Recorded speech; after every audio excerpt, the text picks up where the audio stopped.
बिस्मिल्लाहिर्रहमानिर्रहीम। अस्सलाम वालेकुम माय डियर स्टूडेंट। क्लास 10 आज चैप्टर नंबर हम 6 पे जाएंगे। बेसिक स्टैटिस्टिक की डेफिनेशंस हैं और इसमें आप समझ लें कि 100%, मोर देन 100%, चलो 100 से भी हम ज्यादा करें, एक डेफिनेशंस लास्ट में आती है आपके बोर्ड के एग्जाम में। आप जितने भी बोर्ड्स हैं वो तमाम के तमाम बोर्ड्स के लिए है। और ये नहीं है कि ये सिर्फ जो है वो क्लास 10 ही के लिए है। ये क्लास जो है वो जो आईकॉम के स्टूडेंट्स हैं वो भी यहाँ से मुस्तफिद हो सकते हैं, क्योंकि बेसिक स्टैटिस्टिक जो है वो कॉमर्स में का एक अहम और बेहतरीन चैप्टर्स है जो 100 मार्क्स का होता है, जिसमें हाफ जो है वो मैथ और स्टैट का पोर्शन होता है। चलते हैं हम अपने वीडियो की तरफ। लेकिन इससे पहले पहले ये नहीं है कि सिर्फ आपने सिर्फ व्हाइट बोर्ड की तरफ देख लिया। इसमें मैं मोस्ट इंपॉर्टेंट कुछ चीजें में है जो है वो दरमियान में मैं आपसे डिस्कस भी करूंगा, और साथ साथ हो सकता है कि एक क्लू भी मिलता जाए कि इसको आपने ज्यादा डेफिनेशंस को करना है, इसको कम करना। तो आपने सामने एक नोट्स जरूर बनाने हैं और इस वीडियो को शेयर जरूर करना है। तो बिस्मिल्लाह करते हैं। Number 1, define frequency distributions. बहुत अहम डेफिनेशंस है, क्योंकि डिस्ट्रीब्यूशंस के बगैर जो है वो फॉर्मूले की तरफ हम नहीं जा सकते। स्टैटिस्टिक की जो बेस है वो यही है कि आप डिस्ट्रीब्यूशंस जो है फ्रीक्वेंसी डिस्ट्रीब्यूशंस को या उसका टेबुलर फॉर्म में कैसे लेके आते हैं। A tabular arrangement for classifying data into different groups। मुख्तलिफ ग्रुप्स में है, वहां जो है उनकी फ्रीक्वेंसी या उनकी रेपुटेशंस या ऑकरेंस जो है वो फॉल करती है। And the number of observation following in each group. और इसी के लिहाज से आप टैली मार्क्स लगाते हैं, क्योंकि ये मेरी वीडियो में है चैप्टर नंबर 6 में। आप देखें कि हम फ्रीक्वेंसी डिस्ट्रीब्यूशन टेबल को हमने सेट कैसे किया था। And corresponding to respective group, group के लिहाज से आपने जो है फॉल करना होता है, यानी कि ऑब्जर्वेशंस को आपने मार्क करना होता है। और वो जो एक टेबुलर अरेंजमेंट आती है, this one is said to be have frequency distribution. बेहतरीन definition. Define cumulative frequency. Cumulative frequencies ये है कि अगर आपके पास एक फ्रीक्वेंसी है, इनके फर्ज करो वहां नंबर ऑफ फ्रीक्वेंसी एक ग्रुप में 3 आया है, सेकंड ग्रुप में 2 आया है, थर्ड ग्रुप में 4 आया है, तो 3 को वैसे के वैसे लिखते हैं, आगे आने वाली फ्रीक्वेंसी को ऐड करते हैं, तन के 3 + 2, फिर आप 5 लिखते हैं, फिर 5 में आगे ऐड करते हैं। तो इस तरह जो है एक और आपके पास एक अरेंजमेंट आती है। ऐसी फ्रीक्वेंसी जो है वो कुमुलेटिव फ्रीक्वेंसी कहते हैं। उसे डिफाइन कैसे करना है? The total number of frequency, ठीक हो गया, up to n upper class limit or boundary. Upper class limits और बाउंड्रीज के लिहाज से अगर आपने एवरेज लेनी है, यानी उनको सम अप करना है, तो ऐसी फ्रीक्वेंसी जो है वो कुमुलेटिव फ्रीक्वेंसी कहलाएगी। ये सिर्फ टेबुलेशंस में बड़ी अहम किरदार अदा करते हैं, जैसे कि आप मीडियन निकाल रहे हो। Define class limit and class mark. Differentiate class limit, class mark भी हो सकता है। इसमें यह the minimum and the maximum values defined for a class. एक क्लास या एक ग्रुप, उसमें मैक्सिमम और मिनिमम वैल्यूज जो है वो इसको जो है रेफर करती है, किसको? क्लास लिमिट को। मैं एग्जांपल देना चाह रहा हूं। हमारे पास एक क्लास है या ग्रुप है 1 to 4 और सेकंड है 5 to 8। आपने ग्रुप डिजाइन किया है और ग्रुप का भी वैसे भी एक डिजाइन करने का एक आर्ट होता है। बहरहाल 1 to 4 और 5 to 8 है। इसमें 1 और 5 जो है वो लोअर क्लास लिमिट कहलाती है, और 4 और 8 जो है ये अपर, यानी कि ऊपर वाला हिस्सा अपर क्लास लिमिट कहलाती है। तो लोअर क्लास लिमिट और अपर क्लास लिमिट को भी ज़हन में रख लीजिएगा। अब नेक्स्ट में क्या होता है, बाउंड्रीज जो है यहाँ ये डिस्क्रीट है, अब कंटिन्यूस जो है डिस्ट्रीब्यूशंस में लेके आए, यानी कि 0.5 ऐड और 0.5 सब्ट्रैक्ट करें। ये क्लास 10 की बात है। तो जहां से ये 4 से डिस्कनेक्ट होता है, यहाँ हम समझते हैं ये 4.5 है, तो यहां भी 4.5 आएगा, यानी कि लोअर क्लास बाउंड्री में 0.5 सब्ट्रैक्ट करते हैं, अपर क्लास लिमिट के 0.5 ऐड करते हैं। तो ये जो सीक्वेंस बनता है क्लास का, ग्रुप का, वो बाउंड्रीज कहलाती हैं। पर हम लोग एक अलग सेपरेट टॉपिक है। अगर हम 1 और 4 को ऐड कर दें, क्या आएगा? 5। उसको 2 पे डिवाइड कर दें, या 5 और 8 को ऐड करें और उसको 2 पे डिवाइड करें, तो 2.5 और 6.5 जो आंसरिंग है वो क्लास मार्क कहलाते हैं। इसे हम कुछ इस तरह डिफाइन करेंगे, क्लास obtained by dividing, यानी कि again a class obtained by dividing the sum of upper and lower class limits by 2। इसे 2 पे आप डिवाइड कर देना है। Next, define histogram. अगेन जिस तरह के मैंने फ्रीक्वेंसी डिस्ट्रीब्यूशंस का हिस्टोग्राम जो है वो भी मोस्ट इंपॉर्टेंट है, 3 और 4 टाइम जो है वो बोर्ड में आ चुका है।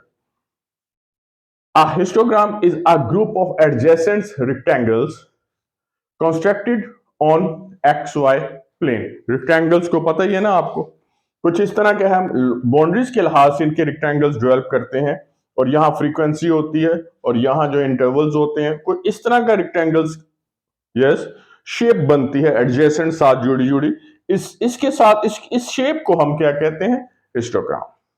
और ये किसी भी डाटा को, ये कहीं आजकल मैचेस हो रहे हैं या जब भी होते हैं, स्पेशली फॉर द क्रिकेट जो हो गए, तो उसमें बॉलर्स की इकोनॉमिकल जो फीड होती है या उसको डिस्प्ले किया जाता है, तो वो आपने देखा होगा कि कुछ इस तरह का ही होता है। Next, right the name of 3 measures of central tendency. Central tendency यानी कि किसी भी डाटा को सेंट्रल की तरफ ले जाए, उसमें से बहुत अहम है mean, median and mode.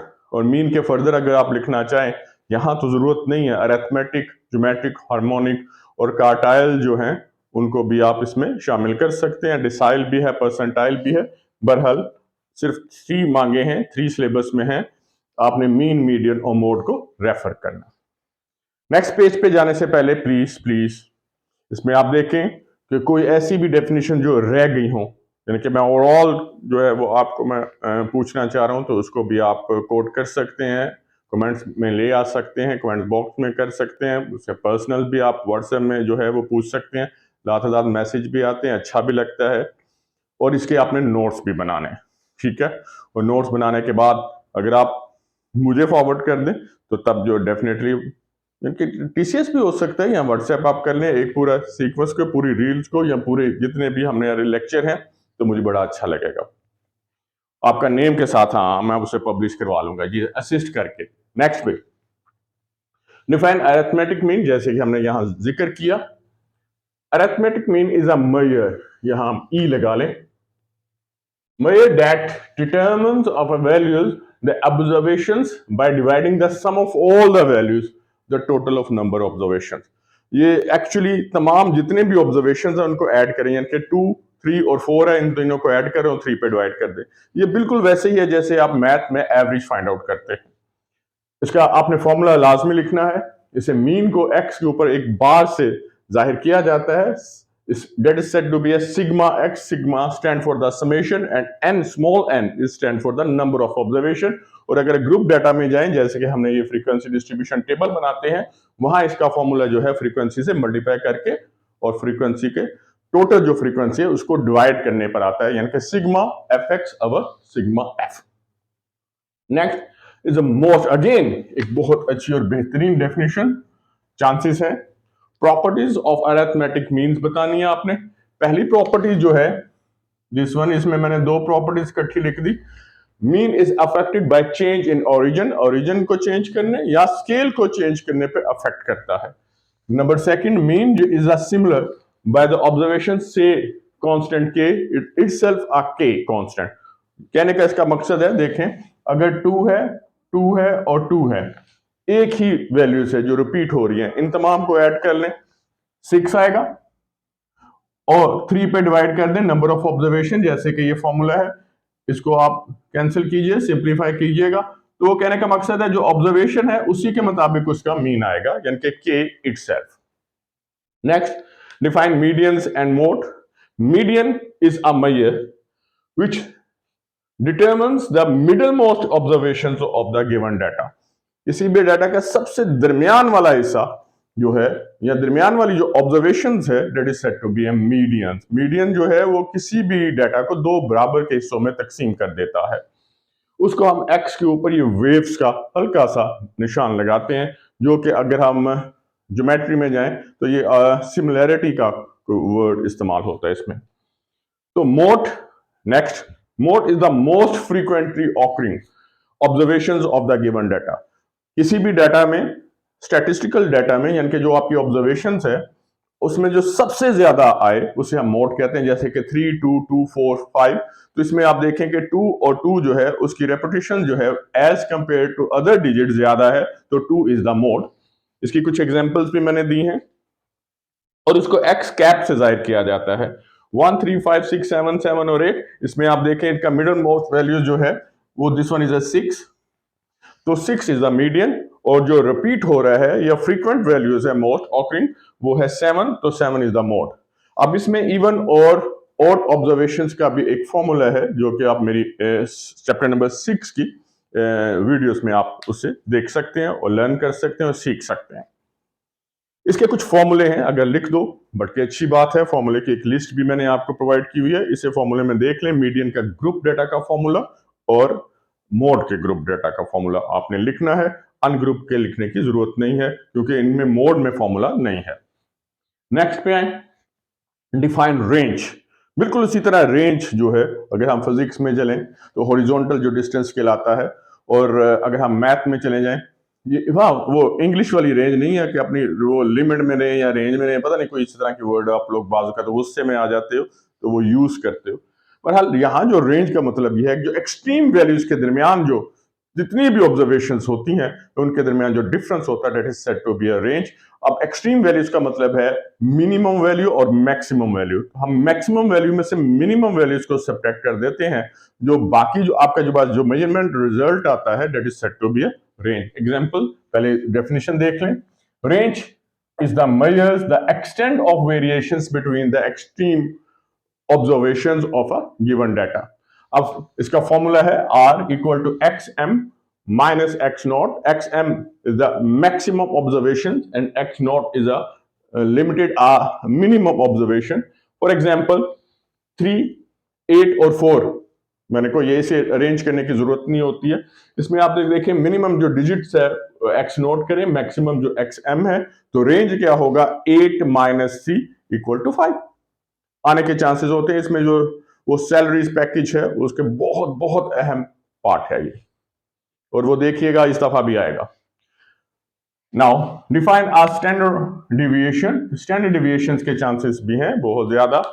The positive square root of mean of a square deviation of the observations, यानी कि मीन से जो डिविएट हो रहा होता है उसका आप स्क्वायर ले लें और स्क्वायर रूट ले लें, तो that is said to be a standard deviation, जिसका फॉर्मूला है sigma x minus x bar whole square divided by n whole square root, that is said to be a standard deviation. याद रखिएगा standard deviation, variation और range जो है वो dispersions कहलाते हैं। जैसे कि अब आगे चलते हैं लास्ट। देखिए लास्ट पे जाने से पहले पहले प्लीज प्लीज प्लीज मैं कहता हूं इसको याद भी कर लीजिएगा। चांसेस सारी डेफिनेशंस के नहीं है कि आप ये समझो कि सभी आए जाएंगे सर, लेकिन ऐसा नहीं है। लेकिन इसमें आने के चांसेस जो 100% की तरफ जा रहे होते हैं उनके लिए ये समझ लें एक तोहफा है, एक गिफ्ट है मेरी तरफ से। अभी एक आधा चैप्टर्स और भी पढ़े हैं और आगे 8 to ऑनवर्ड सारी चैप्टर्स की एक मुकम्मल वीडियोस मैं आपको दूंगा। और इंशाल्लाह कि अगर आप ये सिर्फ इन डेफिनेशंस की वीडियोस को अगर आप लर्न करोगे और याद अच्छी तरह इसी वर्डिंग को, ये वर्डिंग मैंने वही ली है जो आपके टेक्स्ट बुक में होंगी, मेरी अपनी वर्डिंग नहीं होगी, तो वर्डिंग वही आपने यूज करनी होती है, वही लर्न करनी होती है जो टेक्स्ट बुक में हो। मार्क्स उसके मिलते हैं, अपने पास से कुछ ना लिखिएगा प्लीज। तो उसमें मैं ये कह रहा था कि जो टोटल मार्क्स आएंगे इंशाल्लाह ये मार्क्स जो टोटल मार्क्स बनते हैं ये अराउंड जो है वो 20 मार्क्स है। तो 20 मार्क्स जो अगर 18 to 20 मार्क्स अगर आप डेफिनेशंस में ले लेते हैं और 15 marks 100% in a case of MCQs, तो जनाब फेल होने का कोई तो तस्वुर ही नहीं है, यानी कि एफ ग्रेड का कोई तो तस्वुर बनता ही नहीं है।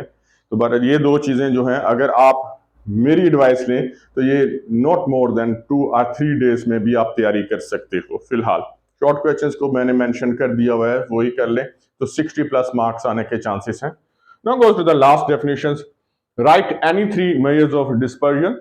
इसमें नंबर 3 मैंने लिखी है, एक रेंज है, एक स्टैंडर्ड डिविएशन है और third is a variance. And these are the important definition जो कि मैं आपको बता रहा हूं। नेक्स्ट पे हम वीडियोस का इंतजार कीजिएगा, लेकिन प्रॉमिस कीजिएगा इसे शेयर कीजिएगा, इसे पढ़ना है, लिखना है, नोट्स बनाना है और मुझे भी इसमें शामिल कीजिएगा। Stay in touch.